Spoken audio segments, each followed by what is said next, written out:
தமிழகத்தினுடைய வாக்காளர்கள் குறிப்பாக வருங்கால வாக்காளர்கள். ஏன் இந்த வருங்கால வாக்காளர்களும் சொல்ல போறோம்னு பார்த்தோன்னா, இன்னைக்கு எங்க போட்டி நிலவுகின்றது என்று பார்க்க போனா இளைஞர்களுடைய ஓட்டு யாருக்கு? ஸோ இளைய தளபதி விஜய்க்கா, இல்லை ஏற்கனவே இந்த ஆளும் கட்சிக்கா, இல்லை தமிழகத்தினுடைய தலைவர் எடப்பாடி ஐயா அவர்களுக்கா, இல்லை சீமான் அண்ணனுக்கா என்கிற ஒரு மிகப்பெரிய ஒரு போட்டி இருக்குது. இருந்தாலும் டிவிகேவை பற்றி, ஏன்னா புதிய வரவான டிவிகேவுக்கு தான் இதெல்லாம் போகும்னு சொல்லிட்டு எல்லாருமே ஒரு அனுமானத்தில் இருக்கிறாங்க. ஸோ அதனால் அவருடைய கூட்டணி தான் இந்த வெற்றியை உறுதி செய்யணும்னு கூட ஒரு சாரர் பேசிக்கிட்டு இருந்தால் கூட அவர் இன்னும் அவங்களுடைய உண்மையான நிலவரம் என்னன்னு சொல்லலை. ஏன்னா நிறைய இடங்கள் அவங்க யாருடன் கூட்டணி இல்லைன்னு மறுக்கவில்லை, நான் கூட்டணிக்கு பேசலைன்னு தான் சொல்கிறாங்க. அவங்க முதல்ல யாருக்கிட்டையும் கூட்டணி இல்லைன்னு முதல்ல ஆரம்ப காலகட்டத்தில் இருந்த அதே நிலைப்பாடில் இன்றைக்கி அவங்க இருக்கிறாங்களான்னு பார்க்க போனோம்னா இல்லைன்னு கூட சொல்லலாம். ஏன்னு பார்க்க போனால் கூட்டணி அவங்க மறுக்கலை, நாங்கள் யாருக்கிட்டையும் போக மாட்டோம்னு ஸ்ட்ராங்காக சொல்லாமல் நாங்கள் யாருக்கிட்டையும் பேசலை, கூட்டணி பற்றிய பேச்சுவார்த்தைகளை நாங்கள் பேசவில்லை என்கின்ற அந்த மதில் மேல் இருக்கக்கூடிய பூனையினுடைய அந்த நிலைப்பாடு தான் அவங்க இருக்கிறாங்கன்றது தான் நம்ம தெரியுது. ஏன்னா அவங்க வரலாம் வராமல் போகலாம் என்கின்ற அந்த சூழ்நிலையில் தொடர்ந்து பல்வேறு சூழல்கள் இன்னைக்கு ஒவ்வொரு நாளும் ஒவ்வொரு புதிய பாதையை நோக்கி இன்னைக்கு தேர்தல் களம் சென்று கொண்டிருக்கிறது. இதில் குறிப்பாக பார்த்தீங்கன்னா தினசரி கலநிலவரம் நம்மளிடத்தில் பேசுவதற்காக பிஜேபியை சேர்ந்த திரு செந்தில்நாதன் சார் நம்ம கூட வந்திருக்காரு. வணக்கம் சார். வணக்கங்க. இன்னும் மதில் மேல் பூனை மேல மதில், நம்ம சொல்லுவாரு பூனை மேல மதில், அந்த மாதிரி எதுவும் மதில் மேல் பூனை. ஆமா, ஏன்னா அவங்க நிலைப்பாடு சரியா இல்லை இல்லையா? யாரோட நிலைப்பாடு? டிவிகே உடைய நிலைப்பாடு. அவர் தான் நேற்று தெளிவா சொல்லிட்டாரு, நீங்க தூங்கிட்டீங்க போல. அவர் நேற்று தெளிவா சொல்லிட்டாரு, நாங்கள் கொள்கை அடிப்படையில் நாங்கள் சமரசம் பண்ணோம். முந்தானேத்து அந்த வார்த்தையை சொல்லல இல்லையா? அதான் சிபிஐக்கு விசாரணைக்கு போகிறதுக்கு சொல்லிட்டாருல்ல, சிபிஐ விசாரணைக்கு போகிறதுக்கு முன்னாடி அந்த வார்த்தையை சொல்லல இல்லையா? நீங்க என்ன சொல்றீங்க, நாங்க தான் சிபிஐல அவரை கூப்பிட்டு போட்டு விட்டோம், அதை பண்ணும் இதை பண்ணும் எல்லா கதையும் கட்டினீங்க. சிபிஐ விசாரணை முடிஞ்சதுக்கு அப்புறம் இதே வார்த்தையை 41 பேர் இறந்த அப்ப எந்த வகையான ஒரு மதிப்பு அனைவரையும் அவர் எல்லாரும் சேஃப் கார்ட் பண்ணி அவரை ப்ரொடெக்ட் பண்ணி ஒரு வார்த்தையில இப்பதானே உங்க எல்லாருமே புரியுது, பிஜேபி கட்டுற ஒரு கட்சி, தேவையில்லாம இன்ஃப்ளூயன்ஸ் பண்ண மாட்டாங்க, தேவையே ஏற்பட்டாலும் இன்ஃப்ளூயன்ஸ் பண்ண மாட்டாங்க, நடக்கிறது நடக்கட்டும் அப்படின்னு எல்லாருக்கும் சமத்துவம் சமநீதி சமமான உரிமைகளை கொடுக்கக்கூடிய ஒரு கட்சி. வேற மற்ற கட்சிகள்ல நீங்க இந்த மாதிரி பார்க்க முடியாது. பிஜேபியில நாளைக்கு நீங்க பிஜேபியில ஒரு உறுப்பினராக ஒழுங்கா செயல்பட்டீங்க, ஒரு தீவிர உறுப்பினரா ஆனீங்க, ஒரு 100 பேரை அட்மிஷன் போட்டு ஜாயின் பண்ணி ஒரு 100 பேரை நீங்க பார்ட்டியில் அட்மிட் பண்ணி அவங்களுக்கு மெம்பர்ஷிப் கார்டு போட்டு ஒரு தீவிர உறுப்பினர் ஆகிட்டீங்கன்னா அதுக்கப்புறம் நீங்கள் உங்களுக்கு அந்த மரியாதையே வேறு, நீங்கள் வேறு மாதிரியான ஒரு ரூட்டில் பயணம் பண்ண ஆரம்பிச்சிடலாம். உங்களை சரியாக கொண்டு போவாங்க. இந்த பாகுபாடு, இந்த ஜாதி மதம் அது இந்த கதையே அங்கே கிடையாது. நீங்கள்லாம் சேர்ந்து தான் சொல்லிட்டு இருக்கீங்க ஜாதி இருக்குது. அதுதானே இப்போ டிவிகேவுடைய தலைவர் அவங்களும் சொல்றாங்க, ஜாதி மத சார்பு அற்ற கூட்டணி. அவர் என்ன சொன்னாரு, ஜாதிலாம் சொல்ல, ஒரு மத சார்பு கூட்டணி தான் சொன்னாரு. ஆமா, ஜாதிலாம் அவர் சொல்லல. ஏங்க எல்முருகன் அண்ணன் இருக்காரு, அவர் என்ன ஜாதி? ஒரு கட்சி அதெல்லாம் ஜாதி ஜாதிங்கிறதுலாம் இங்க ஒன்றும் கிடையாதுங்க. நீங்க தாங்க அப்படி நினைச்சிட்டீங்க. அவர் மத்திய அமைச்சரா இருக்காரு எல்முருகன் அண்ணன், என்ன ஜாதி எல்லாருக்கும் ஜாதிங்கிறது இங்க கிடையாதுங்கிறது தான் உண்மை. மனித நேயம் மட்டும்தான் இங்க, ஆன்ம நேயம் மட்டும்தான் இங்க. நீங்க தப்பா பரப்பி வச்சிருந்து மோடி வந்துருவாரு, பிஜேபி வந்துரும், நாங்களே எல்லாம் பண்றோம், அவங்க வந்தாங்கன்னா நாங்க கொள்ளடிக்கிறதெல்லாம் கண்டுபிடிச்சிருவாங்க, வானாங்க விட்டுருங்க நீங்க கத்திட்டு இருந்தாரு. நாங்களா பொறுப்பு? இப்ப பாத்தீங்களா, விஜய் போனாரு, அட்டன் பண்ணாரு, வந்தார், ஏதாவது பிரச்சனையா? அவர் வந்த உடனே அவர் இல்லைங்க நாங்க தனியாக தான் நிற்போம் சொல்லிட்டாரு. அங்க என்ன பிரஷர் கொடுத்துருந்தா சொல்லியிருப்பாரு, போனாரு, வந்தாரு, அமைதியாயிட்டாரு. இவர் அமைதியாகல, இவருடைய வேலைகளை சொல்ல ஆரம்பிச்சிட்டாரு, அனௌன்ஸ் பண்ண ஆரம்பிச்சிட்டாரு, என்னென்ன பண்ண போறோம்னு சொல்லிட்டாரு. மற்ற விஷயங்கள்லாம் பர்ஃபெக்டா முடிஞ்சிருச்சு. அவருடைய வேலைகளை தொடர்ந்து செய்யறாரு. ஆனா செந்தில் பாலாஜி போனாரு, வந்தாரு, தொடர்ந்து பார்ப்பாங்க. நம்ம ஒவ்வொன்றா இவர்களோட நிலைப்பாடு என்ன, ஒவ்வொரு நாளும் ஒவ்வொரு நிலைப்பாடாக இருக்கிறது இவர்களுடைய சூழ்நிலை வந்து. ஸோ இதில் குறிப்பாக ஒரு முக்கியமான விஷயத்தை உங்கள் கையில் நான் இன்னைக்கு கேட்கணும். நேற்று வந்து பார்த்தீங்கன்னா திமுகவுடைய அந்த தொகுதி பங்கீடு நடக்கிற பட்சத்தில் அறிவாலயத்துக்குள்ளேயே ஒரு சலசலப்பு ஏற்பட்டதுன்னு கேள்விப்பட்டேன். அது ஏங்க அவ்வளோ கௌரவமாக சலசலப்பு ஏற்பட்டது, கலகலப்பு ஏற்பட்டது. இந்த இன்னைக்கு ஃபுல்லாக காலையில் 10 நிமிஷம் தலைப்பு செய்தி போடுறான்னா அதில் வந்து இப்போ 2 நிமிஷம் மழை பெய்தது, அங்கே பெய்தது, தமிழகம் முழுவதும் மழை பெய்யுதுன்னு முடிஞ்சு போச்சு. சும்மா இது என்ன எந்த மழை தானே, கோடை மழை பெய்யுது, மக்கள் சந்தோஷம், ஒரே வாரத்துக்கு முடிச்சுட்டு அடுத்து போக வேண்டியது தானே. எலெக்ஷன் நியூஸ் அங்கங்கே தத்து குத்தல வெட்டு குத்து நடந்துருக்குது. அதையெல்லாம் விட்டுவிட்டு ஒரு ஏரியாவில் மழை எப்படி பெய்யுது இவன் டிஸ்கிரிப்ஷன் பண்ணிட்டு இருக்கான், எல்லாத்தையும் வந்து டிஸ்கிரைப் பண்ணிட்டு இருக்கான். உட்காந்து ஒரு மெயின் ஸ்ட்ரீம் மீடியாவில் காலைல போட்டு பாருங்களேன். இவன் வாங்கின காசுக்கு டிஸ்கிரைப் பண்ணுறான் என்னென்ன மழை எப்படி பெய்ஞ்சுது, அதை வேற ஒரு பழைய ஃபைல்லேருந்து ஒன்றா வீடியோ எடுத்து போட்டுருக்கான். இது என்ன இதெல்லாம் வந்து எனக்கு ஒன்றும் புரியல. இதே மாதிரி தான் நீங்கள் எல்லாருமே பண்ணிட்டு இருக்கீங்க. நடக்க வேண்டியது அப்புறம் அடிச்சுக்கிட்டே சொல்ல வேண்டியதானே. ஏங்க அண்ணாரு அடிச்சுக்கிட்டா சொல்ல வேண்டியதானங்க. உறுதி செய்யப்பட்ட என்ன உறுதி செய்யறதுங்க, அடிச்சுக்கிட்டா ஒன்று அடிச்சுக்கலாம். அப்புறம் கை கலப்பு, கால் கலப்பு, வாய் கலப்பு, என்னது இது, என்ன கலப்பு போட்டுக்கிறாங்க. இங்கே மெயின் ஸ்ட்ரீம் மீடியா ஃபுல்லாவே இதே ஒரு பொழப்பா தெரிஞ்சுட்டு இருக்காங்க. பலம் வாய்ந்த கூட்டணி என்று பேசப்பட்ட ஒரு அடிச்சுக்கிட்டாங்க சொல்லுங்க. எங்க தொகுதியை ஏன் காங்கிரஸுக்கு கொடுத்தீங்கன்னு சொல்லி திமுக காரங்க அடிச்சுக்கினாங்க, திமுக காரங்களும் காங்கிரஸ்காரங்களும் அடிச்சுக்கிட்டாங்க. அப்படி சொல்லி பழகுங்க. அதை விட்டுட்டு கை கலப்புனா என்ன? நான் என்ன கேட்குறேன், கராத்தே ஸ்கூலில் போய் கராத்தே மாஸ்டர் கிட்ட சொல்லுங்க, ஏங்க டெய்லிக்கும் இங்கே கராத்தே கற்றுக் கொடுக்குறீங்களா, கை கலப்பு ஏற்படுது, வாய் மேலே அடிப்பார் அவர். நாங்கள் இங்கே சண்டை கற்றுக் கொடுத்துருக்குறோம், ஏன் சண்டை போட்டுட்ருக்காங்க அப்போ ஏன்பார். உங்களுடைய கூட்டணி உறுதி ஆயிடுச்சுன்னு சொல்கிறீங்களா? ஆமாம். என்ன இது வரைக்கும் வேட்பாளர்கள் கூட அறிவிக்கல, தொகுதிகள் எதுவும் அதெல்லாம் உத்தேச வேட்பாளர் பட்டியல் கொடுத்தாச்சு. நீங்கள் பார்க்கலன்னு சொல்லுங்க. வேட்பாளர் உத்தேச பட்டியல் கொடுத்தாச்சு, தேர்தல் தேதி அறிவிக்கப்பட்டு அது மெயின் ஸ்ட்ரீம் மீடியாவில் போலன்னா நாங்கள் என்னங்க பண்ணுறது? இன்னமும் டிவிக்கு வருகைக்காக காத்துக்கொண்டிருக்கிறீங்களா? ஒருவேளை காத்துக்கிட்டு உங்களுக்கு புரியவே இல்லைன்னு நினைக்கிறேன். பிஜேபி ஆரம்பிக்கும் போதெல்லாம் விஜய் வந்து கட்சி நடத்திட்டு இருந்தாரு, அவரை பார்த்து தான் நாங்கள் வந்து பிஜேபி ஆரம்பித்தோமா. அப்புறம் அவரை சார்ந்து ஏன் இவ்வளோ நாள் நீங்கள் வரைக்கும் வெயிட் பண்ணி? பிஜேபி ஆரம்பிக்கும் போது விஜயோட வயசு என்னங்க, வயசு என்ன, அவரை பார்த்தா நாங்கள் கட்சி ஆரம்பித்தோமா. இருந்தாலும் காலம் வந்து ஒவ்வொரு காலகட்டத்திலையும் ஒவ்வொரு தலைவர்கள் வருவாங்க போவாங்க தான் இல்லையா? ஸோ இந்த சொல்கிறேன், எனக்கே தெரியாதுங்க. எனக்கு விஜய்க்கு எல்லாருக்கும் ஒரே வயசு தான். ஏன்னா இப்போ நாங்கள் எங்களை பார்த்து தான் பிஜேபி கட்சி ஆரம்பித்தாங்களா? பாரதிய ஜனதான்றது இப்போ ஜனதா பார்ட்டிலேருந்து வந்துச்சு. அப்போ நீங்கள் பெரும்பான்மை பலத்தோடு இருக்குன்னு சொல்ல வரீங்களா நீங்கள்? அப்படின்னா இந்த தேர்தலில் சந்திக்கிற ஒரு மாவட்ட லெவலில் இருக்கிறவனையே குதிக்கிறான், ஒரு மாநில அளவில் இருக்கிறவன் அதுக்கு மேலே கர்ணம் அடித்து குதிக்கிறான். ஒரு கண்ட்ரி லெவலில் இருக்கக்கூடிய ஒரு தேசிய அளவிலான கட்சி இன்னைக்கு எங்கெல்லாம் போகிறாங்களோ அங்கெல்லாம் ரிப்பீட்டடாக திரும்ப ஜெயிக்கிறாங்க. உண்மையாக இல்லை, ரிப்பீட்டடாக ஜெயிச்சுக்கிட்டே இருக்காங்க. ஒரு தடவை ஜெயிச்சா மக்களுக்கு மாநில தேர்தலில் பார்த்துட்டு இருக்கிறோம். நம்ம ஒரு மாநிலங்களையும் தொடர்ந்து ஜெயிச்சுக்கிறத பிஜேபியினுடைய வளர்ச்சியை நம்ம பார்த்து. அப்புறம் என்ன இங்கே என்ன சொன்னாங்க, தாமரை மலரணுன்னு மலராது. அவங்களுடைய உருவத்தை வச்சு, எங்கள் அக்காவுடைய உருவத்தை வச்சு என்னென்ன பேசினாங்க. முடி சரியில்லை, அது சரியில்லை, இது சரியில்லை. தமிழிசை அக்காவை என்னென்ன சொன்னாங்க. முடி சரியில்லை, கால் சரியில்லை, கை சரியில்லை, முகம் சரியில்லை, கலர் சரியில்லை, உயரம் இல்லை. அவங்க தமிழ் அதை வந்து இது மலரும் தாமரை மலர்னு என்ன சொன்னாங்க, உடனே மலராது. இதுக்கு 1008 இது போட்டுட்டு உட்காந்துருந்தாங்க. பண்ணாங்களா இல்லை? ஆனால் இன்னைக்கு சொல்லுங்க பார்க்கலாம், இன்னைக்கு மலர்ந்துடுச்சா? நீங்களே இப்போ உங்கள் வாயாதுன்னு சொன்னீங்க, மாநிலங்களில் பிஜேபி வளருதுன்னு சொன்னீங்களா இல்லையா? தமிழகத்தில் வளர்ந்து விட்டதான் தான் என்னுடைய கேள்வி. இப்போ மலராமல் தான் எம்எல்ஏ லெவல் இன்க்ரீஸ் ஆகிக்கிட்டே இருக்கா, சீட் லெவல் இன்க்ரீஸ் ஆகிக்கிட்டே இருக்கா. பொறுத்திருந்து பார்ப்போம். அப்போ இந்த தேர்தலுடைய முடிவு கூட பிஜேபியுடைய வளர்ச்சியை உறுதி செய்வதற்கான ஒரு நிலைப்பாடாக இந்த தேர்தலுடைய முடிவை நமக்கு சொல்லணும்னு நினைக்கலாமா?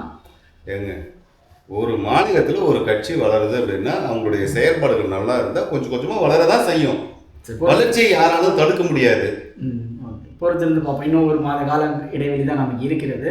ஸோ இந்த நேரத்தில் இன்னொரு முக்கியமான ஒரு விஷயம் இது வந்து பார்க்கணும். சுமார் தமிழகத்தில் போதைப் பொருள்களுடைய பரவலாக போதையே இல்லை, போதைப் பொருளே இல்லை, போதைப் பொருள் உங்க ஆளுங்க சொல்லிட்டு இருந்தாங்க. திமுக காரங்க சொல்லிட்டு இருந்தாங்க போதை இல்ல தமிழங்க, அது இல்ல தமிழங்க, இது இல்ல தமிழங்கன்னு. எலெக்ஷன் டிக்ளரே 2 நாள் ஆச்சா? 2 நாள் எலெக்ஷன் கமிஷனரோட 2 நாள் டிக்ளரேஷன்ல 3 கோடி ரூபாய்க்கு போதைப் பொருள் குடிக்கிறான், 2,88 லட்சம் ரூபாய்க்கு போதைப் பொருள் குடிக்கிறான்னா இவ்வளவு நாள் என்ன எந்த ஆணி கழட்டிட்டு இருந்தீங்க? என்ன ஆணையை கழட்டிட்டு இருந்தீங்க நாங்க கேட்கிறோம். அப்ப மத்திய மாநில 2 நாள்ல 3 கோடி ரூபாய்க்கு போதைப் பொருள் குடிக்கிறான். 2 நாளைக்கு 3 கோடி ரூபான்னா 10 நாளைக்கு எவ்வளோ? 2 3 × 5 போடுங்க, 5 கோடி ரூபா. 30 நாளைக்கு எவ்வளோ? 45 கோடி ரூபா. ஒரு மாசத்துக்கு 45 ல இருந்து 50 கோடி ரூபா போதைப் பொருள் சாதாரணமா செக் பண்ணும்போது குடிக்கிறான்னா அப்ப போதைப் பொருளோட கிடங்கே நீங்க தான், திமுக தான்.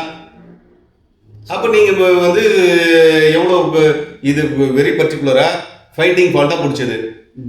திமுக ஒரு கட்சி ஆள்கிறது, அந்த கட்சியினுடைய அப்படியே மெயின் ஸ்ட்ரீம் மீடியா அப்படியே சர்வசாதாரணமா எவனா ஒருத்தன் ரோட்ல போகும்போது இடிச்சுன்னு வச்சுங்க, அப்படியே இல்லை கூப்பிட்டு ஒன்றும் இல்லை அப்படியே தொடச்சி விட்டு கை காலம் தொடச்சிட்டு ஒன்றும் இல்லை. அவன் அந்த எலும்பு உடஞ்சி தொங்கிட்டு இருப்பான். இவன் ஒன்றுமே இல்லைப்பா, ஒன்றும் இல்லை, கை காலம் நல்லா இருக்கு, ஒன்றும் இல்லை போன்னு சொல்லிட்டு விட்டு இருக்கு. இந்த மாதிரி மெயின் ஸ்ட்ரீம் மீடியா என்ன சொல்றான், ரூபாலாம் பிடிச்சாங்க, போக்குவரத்துல எல்லாம் பிடிக்கும் போதெல்லாம் பிடிச்சாங்க, ஒரு 4 கோடி ரூபா பிடிச்சாங்க, அப்படியே போனா போது இதையும் கொஞ்சம் பிடிச்சிட்டாங்க. இதனால இளைய சமுதாயம் இல்ல நான் என்ன சொல்றேன், இந்த காசு கொடுத்தா மெயின் ஸ்ட்ரீம் மீடியா என்ன வேணா பண்ணுவாங்களா? எனக்கு அது புரியவே இல்லை. காசை வாங்கிக்கிட்டு நாளைக்கு இவங்களுதான் இந்த வேலையை இதை அனுபவிக்க போறது. இன்னைக்கு மெயின் ஸ்ட்ரீம் மீடியாவில் இந்த மக்கள் எப்படி வந்து ஏரியிலே போய் உட்கார்ந்து வேலை வெட்டியே பண்ணாமல் இங்க இருக்கிற மண்ணில் இருக்கக்கூடிய மைக்ரோ நியூட்ரியன்ஸை கொஞ்சம் கொஞ்சமா உறிஞ்சி விவசாயத்தின் வழியா உறிஞ்சி எல்லாத்தையும் நாஸ்தி பண்ணி மண்ணு மலடாக்கி நாளைக்கு அடுத்த தலைமுறை வரும்போது பிச்சை எடுத்து சாப்பிட்றது கூட இங்க ஒண்ணு இருக்காது. இதே விஷயங்களை தான் இன்னைக்கு மெயின் ஸ்ட்ரீம் மீடியா எல்லாமே பண்ணுது. சீமானன் கூட நிறைய இடத்துல பேசிக்கிட்டு இருக்கிறத நம்ம பார்க்குறோம், மண்ணை காக்கணும், மரத்தை காக்கணும், நீரை காக்கணும்னு சொல்லிட்டு. பட் ஆனால் இது வரைக்கும் நீங்கள் என்ன முயற்சி செஞ்சிருக்கிறீங்க? இந்த அதாவது திராவிட கழகம் ஆள்கிறது என்கின்ற ஒரே ஒரு தனி டாபிக். இங்க பாருங்க, இது ஒரு தனி டாபிக். என்னன்னு கேட்டீங்கன்னா, பாரதிய ஜனதா இந்த மண்ணை காப்பாற்றுறதுக்கு என்னென்ன பண்ணியிருக்கு அப்படிங்கிறது நீங்கள் தனியாக ஒரு டிபேட் வைங்க. அது ஒரு தனி டாபிக். அது ஆரம்பிச்சோம்னா ஒரு 2 கிலோமீட்டருக்கு ஒரு தடவை ஒரு தடுப்பணை போகிறதுக்கு இந்த ஸ்டேட்டில் ஆரம்பித்துக்குள்ள ஏற்கனவே என் ஃப்ரெண்டுங்கெல்லாம் சேர்ந்து ஒரு தடுப்பணை ஒன்று போட்டாங்க ஒரு ஊரில். திமுக கவர்மெண்ட் போய் அதை உடச்சி விட்டு வந்துட்டாங்க. யாரை கேட்டுறா தடுப்பணை போட்டீங்கன்னு? மக்கள் தன்னிறைவு அடைந்தால் இங்க வந்து உங்களுக்கு யாரையும் மதிக்க மாட்டாங்க, யாரையும் வந்து ஓட்டு போடுறதுக்கு கூட வர்றதுக்கு யோசிப்பாங்க. இதில் ஓட்டு போடுறதுனா அவங்க இஷ்டத்துக்கு போடுவாங்க. இந்த காசு பணத்துக்காக லைன் கட்டி நின்றுட்டு இருக்க மாட்டாங்கன்றதுனால தன்னிறைவு அடையக்கூடாதுங்கிறதுக்காகவே திராவிடர் தமிழ்நாட்டில் மட்டும் தாங்க பேசுறான். இவன் யாராவது ஏங்க, நான் வந்து என் அண்ணன் தம்பி 4 பேரை சாமிக்கிறேன், இவன் என் அண்ணங்க இவன் என் தம்பிங்க, அவங்க ஒத்துக்க மாட்டேன்றானுங்க. அவன் என் அண்ணன் தம்பின்னு ஒத்துக்கிறானா? கர்நாடகா ஒத்துக்குதா? கேரளா ஒத்துக்குதா? ஆந்திரா ஒத்துக்குதா? சொல்லுங்க. தெலுங்கானா ஒத்துக்குதா? நாங்கள்லாம் ஒரே ஜீனுங்க, ஜெனடிக் டெஸ்ட் எடுத்து பாருங்க, எல்லாரும் ஜீனும் ஒரே ஜீனுங்க, அதனால நாங்கள் திராவிடங்க அப்படின்னு ஒத்துக்குதா? இல்லை, இப்போ அங்கே தானே தண்ணி பிரச்சனையே வருது. அப்புறம் அங்கேருந்து கோழியிலேருந்து ஆட்டிலேருந்து எல்லாத்தையும் மாட்டை வெட்டி எல்லாத்தையும் எடுத்துட்டு வந்து குப்பையை மொத்தத்தையும் தமிழ்நாடு இடையில கூட்டிகிட்டு போகிறான் கேரளாக்காரன். அது ஒரு மாநிலத்தில். அப்புறம் இதுதான் அண்ணன் தம்பிக்கு செய்கிற வேலையா? இவங்களை தவிர இவங்க எல்லாம் வந்து மேக்சிமம் வந்து தெலுங்கு குரூப்ஸு. இல்லைன்னா ஒரு பாயிண்ட்டுக்கு கீழே இருக்கக்கூடிய ஒரு கட்சியை கூட்டு வந்து அவங்களுக்கு இன்னைக்கு திருமாவளவனை ஏமாத்திட்டாங்க. இன்னைக்கு இப்போ இந்திய கம்யூனிஸ்டை ஏமாத்திட்டாங்க. எல்லாரும் 5 சீட்டு, 8 சீட்டு, 6 சீட்டு, 5 இன்னைக்கு 5 சீட்டில் வந்துருக்காங்க. இப்போ அடுத்து ஒரு கட்சி எப்படி அழிப்பீங்க? ஒரு கட்சியை எப்படி கபலீகரம் பண்ணணுங்கிறது திமுகவுக்கு நல்லா தெரியும். சிறிய கட்சிகள் எல்லாத்தையுமே வந்து அவங்களுக்கு தேவைகளை நிவர்த்தி பண்ணி அவங்கள பிரெயின் வாஷ் பண்ணி மண்டை கழுவி இப்போ வந்து அது வந்துருச்சு இது வந்துருச்சு பிரச்சனையாகி போச்சு, பெரிய ஒரு இப்போ வந்து ஒரு டிமாண்ட் இருக்கு, பெரிய பிரச்சனை இருக்கு, நம்ம இந்த தடவை விட்டுட்டோம்னா நமக்கு கிடைக்காது, ஆட்சி போயிடும், அது போயிடும், இது போயிடும், இந்த மாதிரி சொல்லி சொல்லி சொல்லி சொல்லி அவங்கள மண்டையை கழுவி இப்போ 5 சீட்டுக்கு வர வச்சிருக்காங்க. ஸோ அதே அடுத்த முறை இந்த கதையை கேளுங்க. அடுத்த முறை என்ன நடக்கும்னா, விஜய் பெரிய ஆள் ஆயிட்டாரு, என்டிஏ கூட்டணி பெருசாயிடுச்சு, பிஜேபி வளர்ந்துட்டாங்க, அதனால நாங்கள் வந்து ஆட்சியில் இருக்கணும்னா 100 சீட்டு குறைச்சிக்கோ, 4 சீட் ஆகிக்கோ, அப்புறம் 3 சீட் ஆகிக்கோ, அப்புறம் 2 சீட் ஆகிக்கோ, 1 சீட் ஆகிக்கோ, அதுக்கப்புறம் எங்களுக்கு வெளியிலேருந்து ஆதரவு மட்டும் கொடுங்க, நீங்களாம் வந்து சட்டசபைக்குள்ளே வர வேணாம். மானங்கட்ட போடுங்க. இதெல்லாம் மானங்கட்ட போடுது. இந்த மானங்கட்ட போடுறதுக்கு ஒரு கட்சி தேவையா? கட்சிங்கிறது எதுக்கு? சட்டமன்றத்தில் போய் நீங்கள் பேச வேண்டியதை பேசணும். சும்மா நான் தெருமுக்கில் நின்று தெருமுக்கில் கூட்டம் போட்டு பேசி என்ன பண்ண போறீங்க? யாருக்கு போய் சேர போகுது? அது யாருக்கு போய் சேர போகுது? இன்டெலிஜென்ஸ் ரிப்போர்ட் அப்படியே எழுதி தள்ளி எடுத்துகிட்டு போயிட்டு அங்கே கொடுத்துருவாங்களே. அது செக்ரட்டரி நம்பர் 4, 5, 4, 3, 2, 1 மொத்தமாக ஃபில்டர் பண்ணி சிஎம் கிட்ட போகும்போது தம்மத்தில் துண்டு சீட்டு தான் போகும். உங்களுடைய ஆட்சி வந்தால் இந்த போதைப் பொருளுக்கு முழுமையாக தீர்வு கிடைக்கும் நீங்கள் சொல்ல வரீங்க. ஆமாம், நீங்கள் ஆளுகின்ற மாநிலங்களில் போதைப் பொருள் இல்லைன்னு சொல்கிறீங்க. ஒரு விஷயம் கேட்டுக்கோங்க. மாநில கட்சிகள் அப்படிங்கிறதும் தேசிய கட்சி அப்படிங்கிறதுக்கும் வித்தியாசங்கள் முதல்ல நீங்கள் தெரிஞ்சுக்கணும். மாநில கட்சிங்கிறது அந்தந்த மாநிலங்கள் அவங்க ஓரியன்டா ரொம்ப அக்ரெசிவாக இருக்கக்கூடிய சில மாநிலங்கள் இருக்கு. அவங்கள நீங்கள் படிப்படியாக மனிதன் எங்கேருந்து வந்தான்? குரங்குலேருந்து வந்தான். டார்வின் கோட்பாடு தானே. இந்த குரங்குல எஸ்சி குரங்கு, எம்பிசி குரங்கு, பிசி குரங்கு, எஃப்சி குரங்குலாம் கிடையாது. ஒரே ஒரு குரங்குல தான் வந்தான். இதுதானே டார்வின் கோட்பாடு. ஒவ்வொருத்தரும் ஒவ்வொரு கோட்பாடு. டார்வின் கோட்பாடு தானே படிக்கிறீங்க புக்கில். மிருகத்திலிருந்து வந்த மனிதன் வளர்ச்சி அடைந்த மனிதனாக இருந்தால் அது வளர்ச்சி அடைந்த மாநிலம். அவனுடைய ஆட்டிடியூடு, ஹேபிட்டு வித்தியாசமாக இருக்கும். வளர்ச்சி அடையாத மாநிலங்கள்லாம் சிலது இருக்கு. இன்னும் கற்கால மனிதர்கள்லேருந்து வந்த மாதிரியே இருக்கான் சிலதெல்லாம். கல்வராயமலை எடுத்துக்கோங்க, கள்ளக்குறிச்சி மாவட்டம்.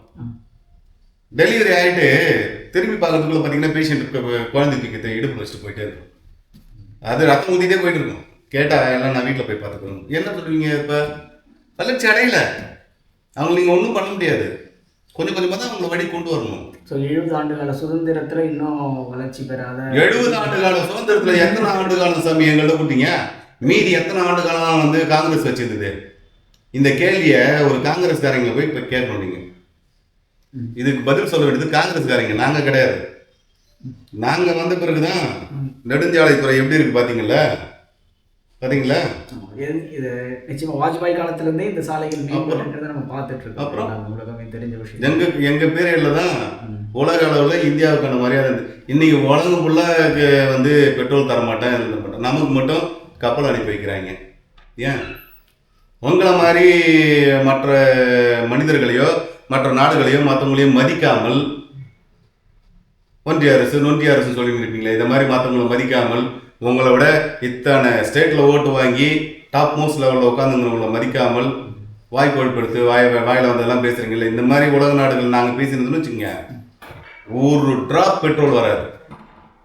நிச்சயமாக அது வந்து நம்ம மறக்க முடியாது. நீ உலக லெவலில் இந்தியாவுடைய தரம் உயர்ந்தப்பட்டிருக்கு. இந்திய தேசிய தலைவர் என்பதை விட இன்னைக்கு உலகத் தலைவராக மோடி அவர்கள் இன்னைக்கு அங்கீகாரம் செய்யப்பட்டிருக்காங்க கூடன்றதுல மாற்று கருத்து இல்லை.